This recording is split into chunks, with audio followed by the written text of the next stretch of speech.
Welcome to Get Nerdy with Bergie, friends. I'm super excited for a special guest and friend that we have on today's podcast. His name is Derek Cormier. He's the CEO of Climate Experts and a social media star.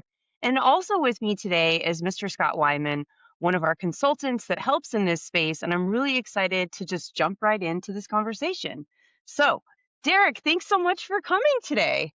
Thanks for having me. If we could, I'd love to start about your origin story, how you got into the home services business and kind of fast forward to where you are today. Tell us a little bit about your background.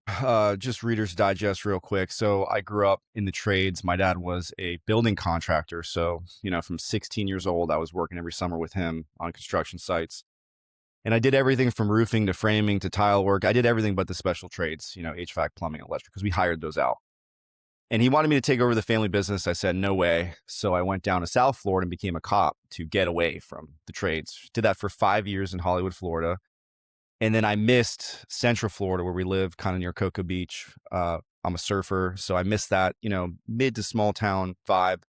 So I moved back to Melbourne and I actually got a job working in air conditioning. After a few years of doing that, I said, you know what? I need to go out on my own and start my own thing. So I started my own air conditioning company with one truck back in 2016. I got my license, my unlimited Class A air conditioning license. And I was just running calls off of Craigslist, $29 service calls, just trying to figure it all out. 10 years later, but we're looking to do about 15 million.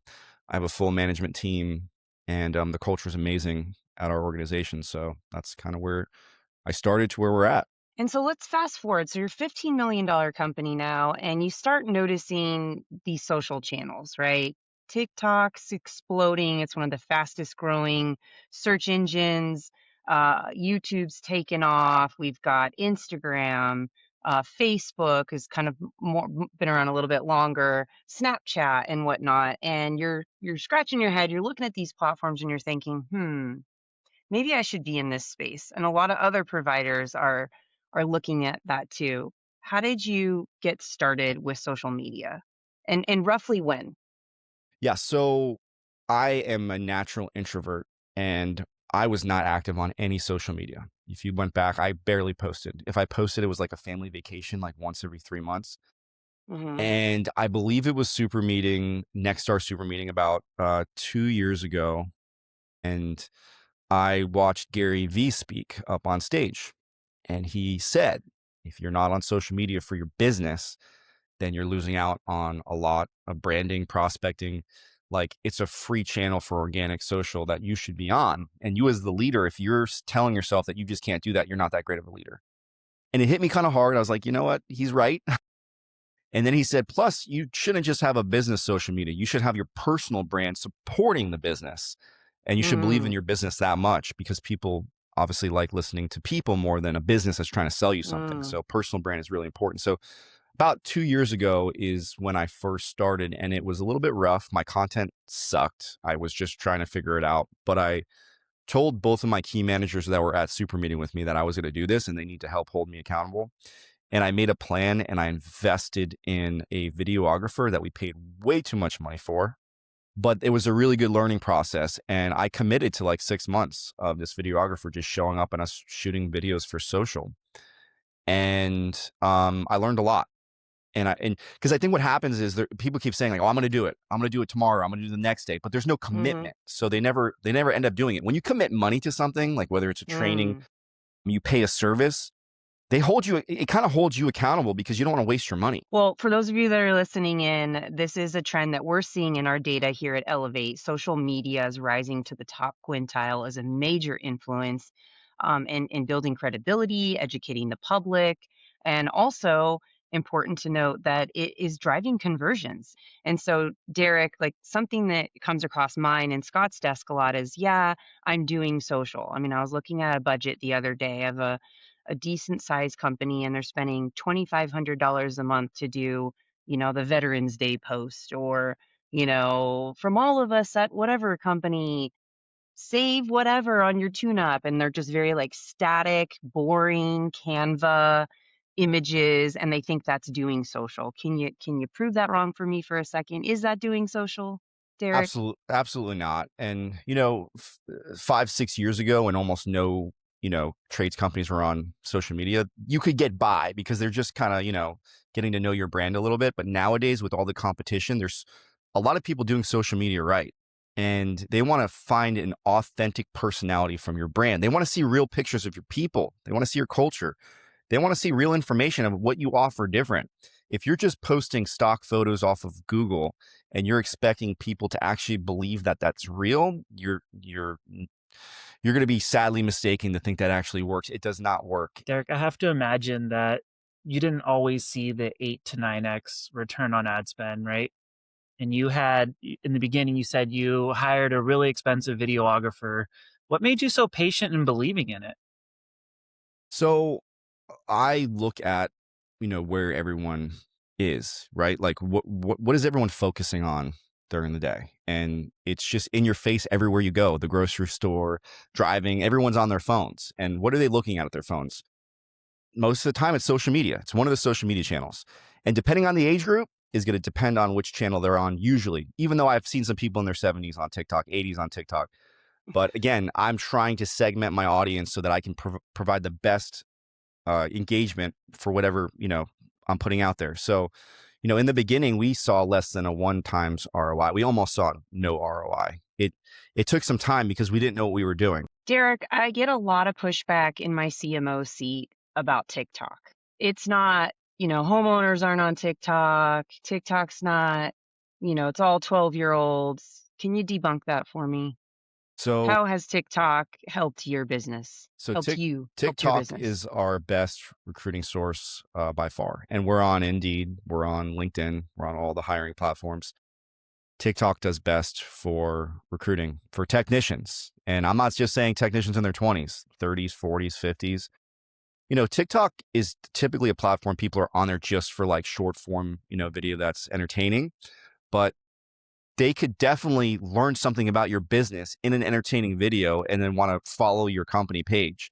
And now they're going to watch any videos that you post. So we have Give gotten, me an example. Give yeah. me an example of that Okay. on TikTok. So I'll give you an example of what we deal with every single day. So we get, and first of all, even if they found us on Indeed, right? They saw our job ad. There's probably 300 other job ads of contractors in our area that say the same stuff, right? Same pay, same bonuses, same old crap. Nowadays, people don't buy everything that you write. They don't even believe reviews. They think they're fake. They don't care about the reviews on Indeed or on Google anymore. Guess where they're going to find out if you're real? They're going to your social media platforms. And if you're super polished on Facebook and you're real on TikTok, people tend to go towards the TikTok because they think it's real. But honestly, I'd probably say about 90% of all the applicants that come in for an interview literally tell us the reason they applied was because of our TikTok profile. Because the CEO's on there and he's super real and they get to see what the culture is really like. And they don't think we're fake. And we're the only company that seems like it has a good culture in our area because they've heard so many stories about all the other companies about how toxic the culture is. Because people talk, what do people talk about? Usually good things or bad things? Bad things. So they've heard all the bad things. And guess what? These companies aren't on social media proving to, applicants and homeowners that that's not true. This is who we really are. So you have to protect your reputation. And by posting a ton of content, you'll win if you post more. That's why when people are like, oh my God, I got this 1-star review, I'm going to spend 6 months trying to get rid of it. I don't care. I'm just going to post way more content than them. You mentioned earlier something I want to bring back up, which is we call founder-led content in CMO world. As a CMO and for other marketers that are watching this, they struggle to get their owner to play along in the sandbox. And talk to me a little bit about why that's important and how you've seen that play a role in fueling your success, you personally. So, I think personal brand is definitely stronger than your, company page. And the reason why is people trust people more than they do businesses, like I've said, because they think businesses are just there to sell you something. So I knew I need to have someone, in the company that could really promote this personal brand. Here's the problem. Let's say you just say someone that's good on video, a technician that already does a bunch of TikTok and Instagram. What if they quit in 3 months? You just lost the person that was literally your whole branding on social media. Now you have to kind of win that all back. And I see it a lot because now people are connecting with that person. Eventually they go start their own company.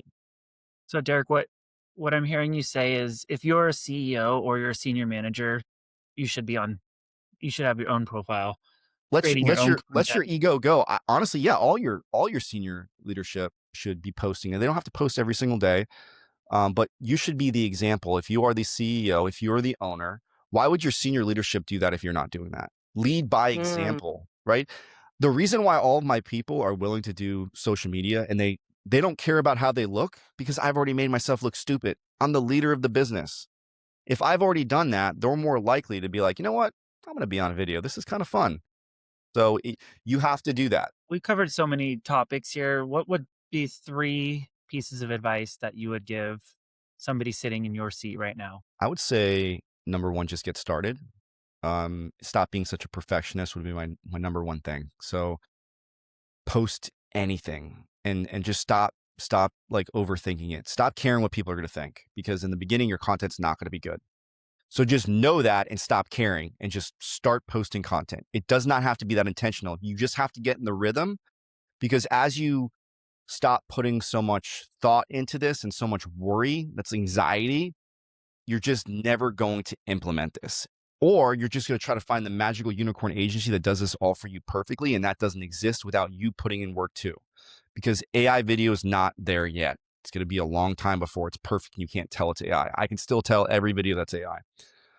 Number two, I would say make sure you're specific with each platform that you use. LinkedIn's different than Instagram's different than Facebook and TikTok and YouTube. So you need to understand each platform and which target audience is in that platform, and then what's your goal. So you need to understand like what that platform is for, and you need to design your content. Don't just post across all platforms the same video and the same caption, the same length. I would tailor it for that social media platform. I would say number two. Number three, I would say, get someone involved in your business that is naturally okay with being on camera first before you start trying to get all your leadership team and your introverts engaged, because that person's going to naturally have fun with it and it's going to make everyone else a little bit curious. They're going to see you guys on video and be like, oh, maybe I'll be on there. So get the person that's more natural and extroverted and is okay to be on video, so that everyone can see that example. But if and again, and if you get someone that's introverted on camera, please do not embarrass them. Do not put any embarrassing content about any people in your organization because they will never do it again. And people will see that and they won't be on your video. So do not embarrass them. Make sure if it's funny content, they know it's that. It's that. You need to let these people know what the plan is, what they're going to be doing so that they don't mess up. Don't make them look like a fool. Encourage them, post it to your company, say they did a great job, clap for them. And I think it will go well. that's some really good advice, Derek. If people are listening in, where can they follow you? So I'm on TikTok, Instagram, Facebook, LinkedIn. It's just, my handle's the Derek Cormier. I also have a podcast called Escape the One Man Show, where it's to help contractors get out of the truck. So that's something I'm doing too. And that handle's just Escape the One Man Show. That's on Apple Podcasts, Spotify, and YouTube. And it's a video podcast. And I have live listeners or live people on the show, contractors that call in, ask questions, and I answer them on the podcast. That's awesome. Well, Derek, thank you so much for coming. For those of you that are listening in, Derek Cormier from Climate Experts. He's a social media star, but wasn't 2 years ago. Just to recap, some of the things he mentioned today is just get started. Imperfect action is better than no action. Founder-led content works. You got to get that C-suite on board first. Don't overthink it. Jump in. The return on ad spend has been tremendous for you, Derek. And I think that's a testament to the investment that you've made in this space. So just want to thank you again for coming. It's been such a great conversation. And I hope to see the rest of you soon on one of our upcoming podcasts, Get Nerdy with Bertie. Until next time, make it a great one.